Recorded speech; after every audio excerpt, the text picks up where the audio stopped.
नमस्कार मेरे दोस्तों, कैसे हो? आशा करता हूँ आप लोग अच्छे होंगे और अपनी तैयारी ज़बरदस्त तरीके से कर रहे होंगे उत्तर प्रदेश पुलिस एग्जाम की। दोस्तों, आज संडे है और संडे के दिन RWA एप्लीकेशन पे फ्री मॉक टेस्ट होता है और सभी मेरे भाई वहाँ पे दे रहे हैं। जो भाई अभी छूट रहे हैं वो भी जाके दें और अपने एग्जामिनेशन से पहले अपने जो भी स्कोर आ रहे हैं उसका इवेल्युएशन करके जहाँ पे उनको थोड़ा सा वीकनेस दिख रही है वहाँ पे उसको इम्प्रूव करें, जिससे कि आपके नंबर जरूर बढ़ने वाले हैं। साथ साथ आप जो टाइमिंग है उसमें भी आप इम्प्रूव कर सकोगे और विद इन टाइम आप अपना एग्जाम क्लियर कर पाओगे। तो दोस्तों, आज संडे था, हमने पूरा पेपर आप लोगों के लिए दिया क्योंकि हमारा तो पेपर है नहीं। आप लोगों के लिए मैंने पूरा पेपर दिया और उसमें एनालिसिस करी और वो एनालिसिस आपके सामने रखूंगा और आप लोग भी जाके दीजिए। जो लोग दे चुके हैं वो अपना इवैल्यूएशन जरूर करें और जो नहीं दिया है वहां पे दें और अपना इवैल्यूएशन करते हुए अपने आप को उस लेवल पे लेके आइए जिससे कि आप अपनी सीट जबरदस्त तरीके से कंफर्म करो और एक कॉन्फिडेंस बिल्डअप करो। दोस्तों, आज हमने पेपर दिया और पेपर इजी टू मॉडरेट रहा, यानी कि अच्छे खासे क्वेश्चन भी मिले। हर सेक्शन में 4 से 5 क्वेश्चन ऐसे थे जो ठीक ठाक थे और मैथ में भी 2-3 क्वेश्चन ऐसे जो टाइम टेकिंग थे। रीजनिंग में भी 5 से 6 क्वेश्चन ऐसे थे जो टाइम टेकिंग थे, बट वो चीज़ें रहेंगे। आप जो ये 5 से 6 क्वेश्चन है यही आपको सिलेक्शन देने वाले क्वेश्चन है, क्योंकि इसी में 95% बच्चे फंसते हैं और ये अगर आपने ये चीज़ों को आपने पार कर लिया तो आपका सिलेक्शन कोई नहीं रोक सकता। तो दोस्तों, बात करते हैं आज हमने कितना अचीव किया था और आपको कितना, अगर आपका नंबर आ रहा है तब आप सेफ जोन में हैं और आप अपनी तैयारी को और पुश हल्का सा करिए, आप सिलेक्शन मिल जाएगा। दोस्तों, हमारा हिंदी में सॉरी जीके में 30 क्वेश्चन सही हैं और 6 क्वेश्चन गलत हो गए हैं और 2 क्वेश्चन अटैम्प्ट नहीं हुआ था। अटैम्प्ट थोड़ा सा अजीब था तो हमने उसको स्किप कर दिया था। और हिंदी में 33 क्वेश्चन सही हुए हैं और 4 गलत हो गए हैं। कुछ ऐसे थे कि जो गलत हो गए। अभी शाम को जब प्रॉपर खुल जाएगा एप्लीकेशन क्वेश्चंस का तो आपके साथ उसकी एनालिसिस भी शेयर करेंगे प्रॉपर सॉल्यूशन के साथ, तो उसमें आपको दिखाएंगे।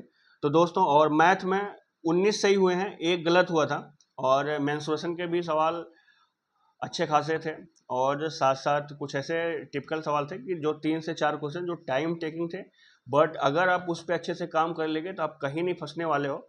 और सबसे बड़ी बात, यहाँ का जो पेपर है जो RWA पे आ रहा है ये आपको SI को टच करते हुए है, यानी कि इससे ज़्यादा लेवल नहीं आने वाला है और इस लेवल को आप मेंटेन कर पा रहे हो। अगर इस लेवल को आप मेंटेन कर पा रहे हो तो आपके लिए सबसे खुशी की बात है और आप एक सीट के दावेदार बन चुके हो।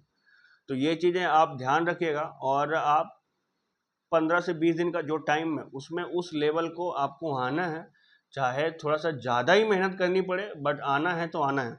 और रीजनिंग में दोस्तों 45 क्वेश्चन सही हुए थे, 8 क्वेश्चन गलत हो गए थे और 2 क्वेश्चन अटैम्प्ट नहीं हो पाया था। यहाँ पे ज़्यादा एरर्स हुए थे क्योंकि अभी कुछ दिन हो गए हैं जो पढ़ाई स्किप हो चुकी है और अब जॉब भी साथ साथ करनी पड़ती है। और इससे पहले हमने SI का और हेड ऑपरेटर का पेपर दिया था तो वहाँ से अभी चीज़ें मेंटेन है, तो उसी के बिहाफ पे पेपर दिया था। तो ये हमारे टोटल 127 क्वेश्चन सही हो रहे हैं और उसमें से 19 क्वेश्चन गलत हो गए हैं और जो नंबर हमारा बन रहा है वो 235 नंबर बन रहा और 235 यानी कि अच्छा खासा नंबर है। और दोस्तों, अगर आप लोग जितने मेरे भाई हैं वो अगर 220 के आसपास है ना तो वो अपनी सिलेक्शन कंफर्म मान के चलें, उनका सिलेक्शन हो जाएगा। बस इसको आपको मेंटेन रखना है क्योंकि यहाँ पे आपके क्वेश्चंस ये एप्लीकेशन पे बनाए जा रहे हैं और वहाँ पे सारी चीज़ों का इवेलुएट करके क्वेश्चन बनाए जाते हैं। इतने हार्ड नहीं आएंगे, ये चीज़ें आप मान के चलो। और वहाँ पे सिर्फ 2 ही 4 क्वेश्चन ऐसे होंगे जो हल्का सा टाइम टेकिंग होंगे, और अगर आप यहाँ का स्तर मेंटेन करके रख रहे हो तो वहाँ पे इजीली हो जाएंगे। तो यानी कि अगर 220 नंबर यहाँ पे आ रहे हैं तो अपने आप को 100% मान के चलो आप सिलेक्शन ले लोगे।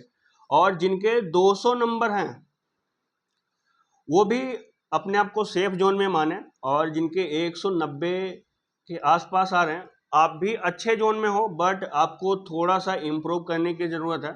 अपने जो भी आप मॉक टेस्ट दे रहे हो RWA चैनल पे, सॉरी एप्लीकेशन पे, या फिर कई अदर जगह टेक्स्ट बुक वगैरह पे, या कहीं और से आप दे रहे हो या ऑफलाइन आप दे रहे हो, तो उसको इवेल्युएट करते हुए आप चैप्टर वाइज जो मैथ है तो उसमें फार्मूले वगैरह को रिवीजन करते रहो, और साथ साथ रीजनिंग है तो उसमें छोटे छोटे चीज़ों पे जहाँ पे आपकी एरर हो रही है उसको थोड़ा सा इवेल्युएट करते रहो। साथ साथ आपका हिंदी जो कि स्कोरिंग सब्जेक्ट है, यहाँ पे आपको भी फोकस करने की ज़रूरत है। अगर आप यहाँ पे अच्छा कर लोगे तो मैथ, रीजनिंग, हिंदी, आप 3 पे ज़बरदस्त फोकस कर लोगे तो जीके इतना नहीं है कि आपको सिलेक्शन से रोक पाएगा। वहाँ पे अगर आपने थोड़ा भी सही कर लिया तो आपके अच्छे खासे नंबर बन जाएंगे और आप सिलेक्शन के हो जाओगे, क्योंकि 60 के प्लस सीटें हैं, 60,000 सीटें हैं, और 60,000 में सिर्फ आपको एक लेनी है, और उसके लिए बस आपको 15 से 20 दिन का टाइम है, उसी में आपको जम के मेहनत करनी है।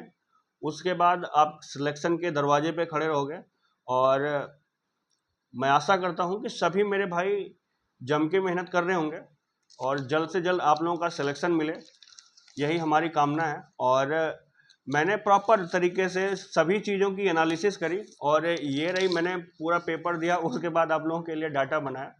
तो जो भी डाटा है वो ऑथेंटिक है, अगर आपके जितना नंबर बताया है उसके आसपास आ रहे हैं तो आप सेफ जोन में हैं, और अपने आप को तैयारी करते रहो। और सबसे बड़ी चीज़, हमेशा अपने आप को मोटिवेट रखो, क्योंकि अगर आप मॉक टेस्ट दे रहे हैं ना तो आप अपने आप को इवेल्युएट कर रहे हैं, और जब अगर इवेल्युएशन में अगर आप पाते हैं कि हम अच्छे पोजीशन में हैं, तो आपको किसी से मोटिवेशन लेने की ज़रूरत नहीं है, किसी की मोटिवेशन वीडियो देखने की ज़रूरत नहीं है, और किसी की मोटिवेशन वीडियो या इधर उधर की चीज़ें एक क्षण मात्र भर का खुशी है और कुछ नहीं है इससे ज़्यादा, क्योंकि आपको मोटिवेट करेगा उसको खुद मोटिवेट होने की ज़रूरत है।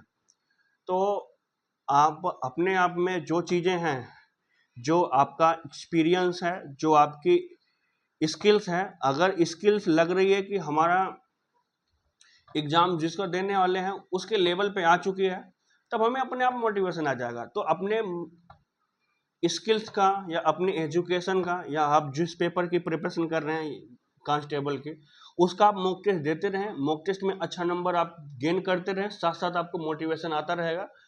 यही परम सत्य है, और इसी से ही आप अपने आप को आगे बिल्डअप कर पाओगे, क्योंकि और कोई मार्ग नहीं है कि जहाँ से आपको मोटिवेशन मिले और आप पूरी रात पढ़ पाओ। क्योंकि आपको पता चलता है कि आप हिंदी सब्जेक्ट ले लो, पता चलता है कि आपके 33 क्वेश्चन सही हो रहे हैं। अब 4 क्वेश्चन ऐसे हैं कि आपके 2-4 चैप्टर जो है हल्का कमजोर होंगे, वहां से आपके क्वेश्चन गलत हो रहे हैं। तो अब आपको ये इवैल्यूएशन हो गया है कि भैया हमारा सारा सब्जेक्ट या सिलेबस कवर अप है, बस हमें जो 2-4 चैप्टर बचे हुए हैं उसी पे काम करने की ज़रूरत है। तो धीरे धीरे आप ये चीज़ें करोगे तो रिवीजन भी होता जाएगा, साथ साथ आप इवेल्युएट करते जाओगे, साथ साथ आपको मोटिवेशन भी मिलता जाएगा, क्योंकि सिर्फ मॉक टेस्ट देने से फ़ायदा नहीं है, उसका इवेल्युएशन उससे ज़्यादा ज़रूरी है, जिससे कि आप आगे की पढ़ाई के लिए या आगे क्या करना है उसकी प्रेरणा मिलती रहेगी। तो आप लोग सभी बातें समझ गए होंगे, और सबसे बड़ी चीज़, अब रोजगार विद अंकित एप्लीकेशन पे मिनी मॉक टेस्ट भी आने लगा है डेली बेसिस का, तो उसको भी देते रहिए। और हम कोशिश करेंगे डेली शाम को मैथ और रीजनिंग का मॉक टेस्ट आपको सॉल्यूशन भी करवाएंगे, और साथ साथ जो छोटे छोटे ट्रिक्स हैं, क्योंकि मैथ में या रीजनिंग में जो छोटी छोटी ट्रिक्स होती हैं, ट्रिक्स नहीं होती हैं वो, आपके जो फार्मूले हैं उसको एक एक्सपर्टाइज वे में आके वो आपकी ट्रिक बन जाती है, और वो चीज़ें हम आपको बताएंगे कि फार्मूला किस तरीके से आके एक सॉल्यूशन बन के आपको किस तरीके से फर्दर प्रोसीड करता है। तो सभी चीज़ों को आपको प्रॉपर एनालिसिस बताएंगे, साथ साथ आपको जो ट्रिक्स वगैरह हैं उनसे भी आपको रूबरू कराएंगे। तो दोस्तों चैनल को जरूर सब्सक्राइब कर लीजिएगा, और वीडियो अगर अच्छी लगी हो तो लाइक जरूर करिएगा, जिससे कि हमें मोटिवेशन मिलेगा। और आपके लिए मैं वादा करता हूँ कि जो भी कंटेंट आएगा आपके लिए ज़बरदस्त आने वाला है और परफेक्ट रहने वाला है। थैंक यू मेरे भाइयों।